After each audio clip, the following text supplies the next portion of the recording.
আসসালামু আলাইকুম। আপনারা আসলে যারা বলেন যে অনলাইনে প্রতারক চক্র ঘুরে গেছে, তো তারা আসলে এই ভিডিওটা দেখবেন। কারণ হচ্ছে কি, এখানে আপনার যা দেখবেন ছবিতে তাই পাবেন।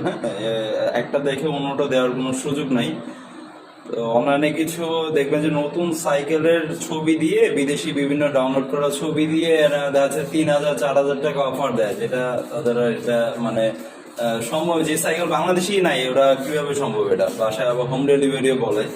এদের থেকে সাবধান। এই ছবিটা দেখলেই বুঝবেন যে ছবিটা অনেক ব্যাকগ্রাউন্ডটা কালারফুল থাকে। তো আমাদের হচ্ছে গিয়ে আপনি দেখলেই বুঝবেন। তো আলহামদুলিল্লাহ এক কাস্টমার আসছে, উনি নাটোরে ওনার একটা সাইকেল পাঠাবে বাচ্চার জন্য। তো সেটার কাস্টমারের মুখ থেকেই আপনারা শুনেন যে উনি আসলে যা দেখছে এখানে এসে ওইটা পাইছে কিনা। হ্যাঁ, এই যে ভাইয়া বসা আছে, উনি একটা সাইকেল নিছে অলরেডি। আমি একটু এটা রোটেট করা যাচ্ছে না।